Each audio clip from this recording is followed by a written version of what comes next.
All right, everybody. Welcome to the Backseat Huddle Podcast, episode 16. As always, I am your host, Tristan Weber. And today, as always, I want to be giving you immaculate takes from around the NFL. Because things like that are the reason I do my show by myself, because I can say things like that and no one can clown on me for it. But anyways, let's actually get to it. The Mike White show, excuse me, the Mike White show in New York hit a bit of a speed bump as the New York Jets fell to 7-5 after falling on the road to the Minnesota Vikings. And it's really not that big of a deal. Look, Mike White, just like every young quarterback who is not named Patrick Mahomes, struggled a little bit. I mean, he's a young quarterback. There was some to like in this game, and there was some not to like in this game from Mike White. The Mike White experience against the Minnesota Vikings can really be summed up in two plays. He made the play to win the game, throwing it to Braxton Berrios, and Braxton Berrios dropped it and kind of blew it. And then Mike White made the play to lose the game, and Mike White blew it. That's really just the entire game summed up in those two plays. That was the game in a nutshell. He played really well, and then he had some moments where he just didn't play that well. And here's what's to like out of that game, okay? He started off, Mike White did really pedestrian. He was 14 of 26 for 121 yards and an interception in the first half. In the second half, his completion percentage wasn't that much better. He was 17 of 31 for 248 yards. And the previously mentioned game-losing interception. So he, in the second half alone, had more passing yards than Kirk Cousins did in the entire game. So he wasn't perfect in the second half, and his completion percentage wasn't great. Mike White wasn't. But throwing for 248 yards in one quarter is impressive. He was also impressive in some clutch spots. He converted 2 4th and longs in the fourth quarter, and he was clutch in spots. And he did make the play to win the game, like I said earlier, but unfortunately, he also made the play to lose the game. And it really looks like this New York Jets team really likes Mike White too, and he has some leadership qualities.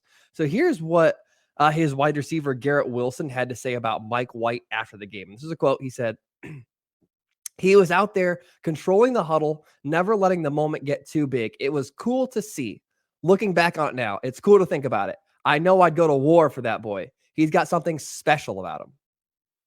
That is not what they are saying about Zach Wilson in that locker room. They clearly like this dude. And it's also telling to me that not only do the players like him, it's apparent that the Jets coaching staff also trusts Mike White, because they were they were willing, excuse me, let me start. It's very telling to me that not only do the Jets players like Mike White, it's very apparent that the Jets coaching staff also trusts Mike White. The coaching staff was willing to let him put the ball up 54 times. That is a lot of pass attempts, and that is a lot of pass attempts for a quarterback that's only in his 5th start. On the other hand, for the Jets, it's probably not ideal for their quarterback that's in his 5th start to be putting up the ball 54 times. Once again, his completion percentage was not that great at 54.4%, and he had a QBR of 23.1. That's not that good either.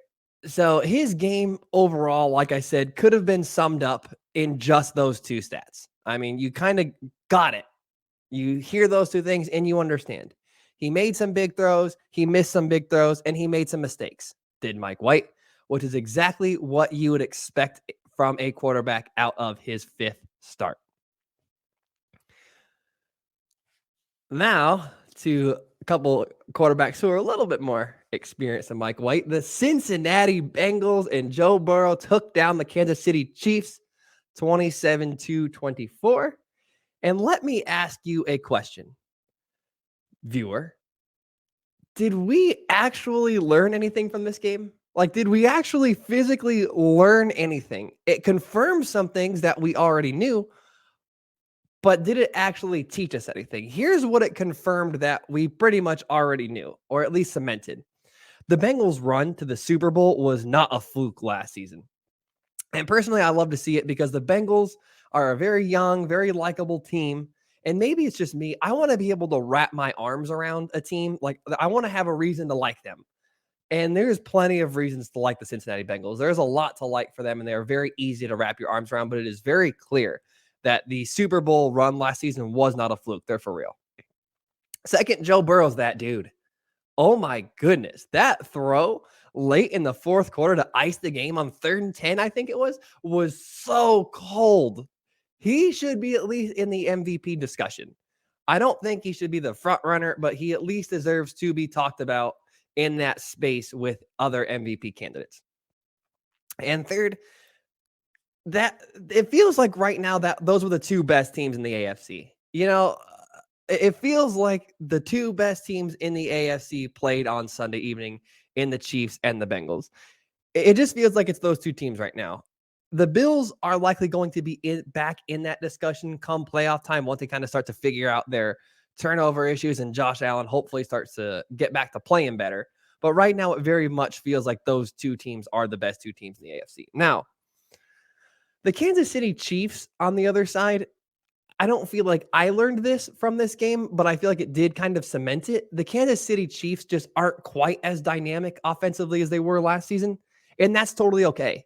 I mean, they're still one of the top 2 or 3 teams in the NFL. They're still very much a viable Super Bowl contender, but it is time to admit that losing Tyreek Hill was a big deal, and that has had an effect on this team. I mean, we're seeing what he's doing down in Miami.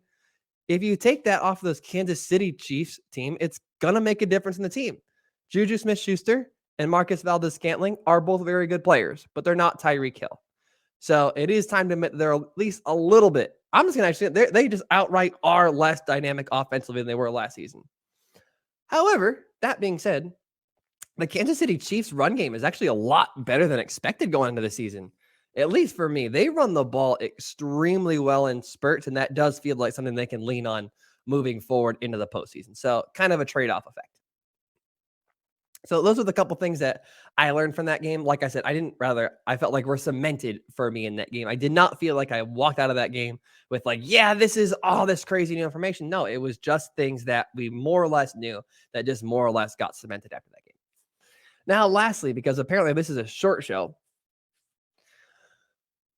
my love affair with the San Francisco 49ers, if you listen to this show, which not a lot of you are, my love affair with the San Francisco 49ers took a little bit of a hit this week, despite the victory over the Miami Dolphins, with Jimmy Garoppolo going down and Mr. Irrelevant last pick in the draft, Brock Purdy taking his place. So I'm actually going to start with Tua and the Dolphins losing this game. Tua had a bad game. And I mean, like, I'm not going to get on here and rip him up for it because, look, this game, Tua had a bad game. This game was every Tua hater and every Tua doubter's absolute dream. He looked really rough at times, and he just had a bad game. However, I don't feel like it's fair to just point at Tua at this point in one singular game and say, I told you so. Like, we have significantly more evidence this season as to who Tua is. We've seen him put up a lot of stats, a lot of touchdowns, but coming into this game, he was first in this and first in that and first in this and first in that. And we have significant evidence this season of who Tua has been up to this point. So I don't feel like it's fair to look at one singular insular game and say he's not those things. Now, I'm not a big Tua guy. I've been on him his entire career, but every single person is entitled to a bad day at the office, and Tua just had a pretty rough day at the office. That all being said, I do believe that this 49ers game revealed the truth about Tua Tagovailoa, and that is that Tua's ceiling is Dak Prescott. They are both in the space of good to very good and most likely not elite, and they're also typically very good distributors of the ball. However, the team typically carries them a little bit more than they carry the team. And that's not always a bad comparison, okay?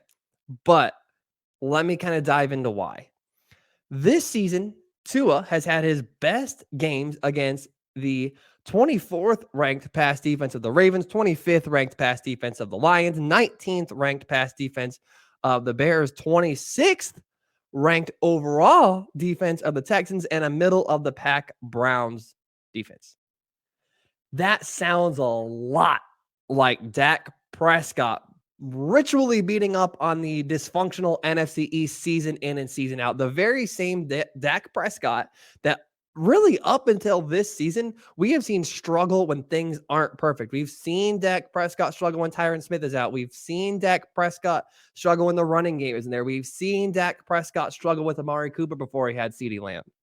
And in a game where Tua didn't have both of his tackles and he wasn't facing a middle of the pack or worse defense and his running game wasn't working and Jalen Waddle was a little bit banged up and things weren't perfect, he had his worst game of the season, which is very similar criticisms to what we have given Dak Prescott in the past. Now, this is not a bad place for Tua to be. There are people out there who absolutely love Dak Prescott and say Dak Prescott's a top 5 quarterback and they believe he's elite. And there's people who just believe he's a little bit of a fraud and he's getting carried by the team. And that is once again a very similar thing to what we say about Tua Tagovailoa. That said, I believe at this very second, Dak Prescott is better than Tua is, but he's also had a few years more of experience to grow and improve. But like I said, moving forward, Tua Tagovailoa very much feels like a Dak Prescott type of player where you're going to be heavily in his camp or you are going to be totally and completely out of it and feel like you just see the light and you don't understand what everybody else feels. So this game, I believe, revealed the truth about Tua, and that is he is Dak Prescott. On the other side of this game, that was the most impressive win in the entire NFL that the 49ers pulled off over the Miami Dolphins, losing Jimmy G early. I think it was the first drive, losing Jimmy G and having to win a game against a playoff opponent with a backup quarterback who is the very last pick in this year's draft, and then winning by 16 points. Wow. That is an impressive win. And that all said, it appears to be very clear that the 49ers trust Brock Purdy. Once again, despite him being a rookie, they let him put the ball in his very first NFL game. They let him put up the ball 37 times. They had 37 pass attempts, did Brock Purdy. They held his hand a little bit here and there and tried to protect him with the run game like you should with a rookie quarterback, but they were willing to throw the ball on early downs and they were willing to let him throw the ball in big spots. They threw the ball on the goal line on 3rd and 1 early in the first. You've got Christian McCaffrey and one of the best rushing offenses in the NFL, and they were still willing to put the ball in the air on 3rd and 1. That showed very early that the 49ers absolutely trust this guy. Now, I don't believe Brock Purdy is going to take this San Francisco 49ers team to the Super Bowl. I don't think anybody has those kinds of crazy aspirations. However, if he continues to play at least this well, and that's a big if, of course, because once again, he is a rookie quarterback, the 49ers are absolutely still a contender and they will make the playoffs. I'm not buying that they can go deep into the playoffs once again with Brock Purdy yet, but they should still be on track to make it there. 3 of the next 5 teams that the 49ers play either have a losing record or a 500 record or worse. And one of those teams is the Washington Commanders, who are coming off of a very impressive tie. That was sarcasm. So the 49ers absolutely should still make the playoffs. So that's it. That's my show today. Thank you guys once again for tuning in. Take care, everybody.